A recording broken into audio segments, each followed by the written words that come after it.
Hey everyone, today I'm taking you into a spectacular surgery show. Truman, convinced of his guess, says before leaving, "I'll lock my fingers." His wife looks baffled. She turns to Truman, composes herself, flashes a textbook fake smile, and hurries to work. To find out, he secretly followed his wife to the hospital, but was blocked by a nurse who refused entry. Truman pretends to leave, then follows the nurse. Suddenly, wheelchair patients swarm in, but he dodges them effortlessly. But in the hallway, he encounters another staff member pushing a gurney who jostles around to block him. How rude. He finally arrives at his wife's operating room, witnessing a botched act. The surgeon's about to cut when the anesthetized patient sits up. Truman senses something's wrong. His wife's doctor role is fake. Yet, he doesn't know the deception is far deeper. Subtitle: he finds everything a replica. To verify, he acts oddly like a sci-fi movie protagonist. He squats down and makes notes with his fingers, closely observing to confirm everything is indeed on repeat. Truman looks for flaws and spots a weird guy in the crowd. That hat-wearing fellow is eyeing him suspiciously, but when noticed, Truman tries to chase for answers when a bus zooms by. Suddenly, he remembers a green car will follow. He confidently turns back to stop the car, solidifying his suspicions even further.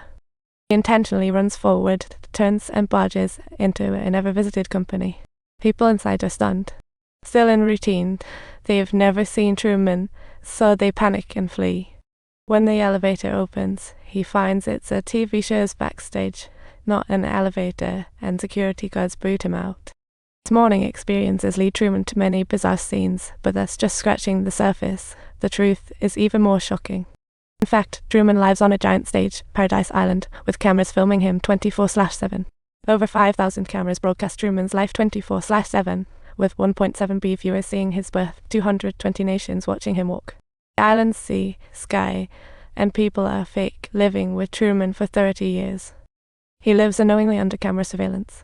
The heroine even sacrifices her youth to marry Truman, offering the audience mere melodramatic act.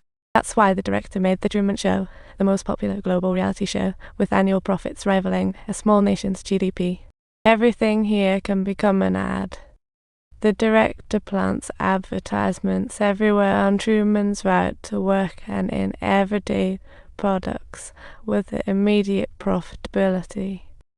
Meanwhile, Truman blissfully lives in the director's script, joyfully going about his days. But from that day on, the perfect world he lives in starts to show cracks. As he prepares to drive to work as usual, a spotlight suddenly drops from the sky, crashing down hard. Truman jumps in surprise, cautiously picks it up, and finds it labeled Big Dog Does Serious. Instinctively, he looks up at the sky, but it's clear as can be. Truman can't explain what just happened. To quell his doubts, the director quickly explains via the radio that it was just a part falling off from a malfunctioning plane. Truman believes this explanation, but the director isn't convinced.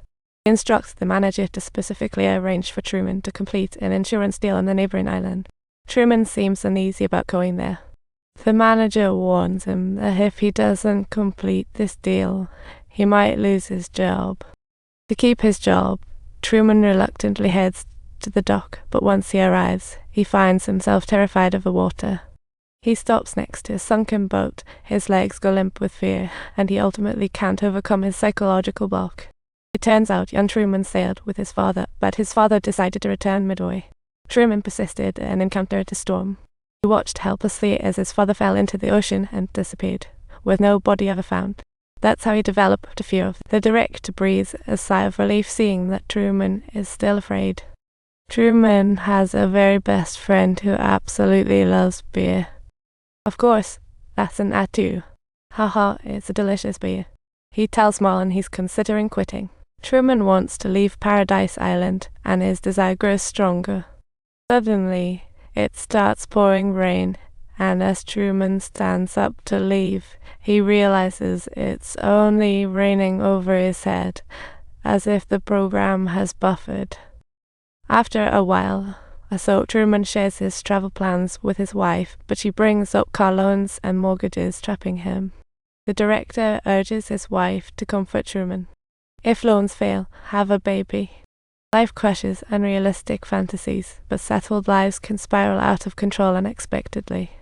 On the way to work, a voice that's both unfamiliar and familiar stops Truman in his tracks. Even though the voice belongs to someone much older now, he recognizes it instantly as his father, who passed away years ago. Two sudden strangers quickly spring into action, driving away Truman's father. Truman tries to chase after him, only to be blocked by a track team, and he struggles just to slip through.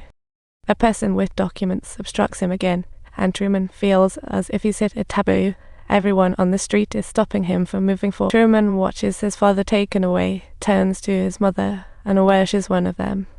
"You dashed into that storm, yet I have never blamed you." His mother's words add to his guilt, and he decides to leave the matter unspoken for now.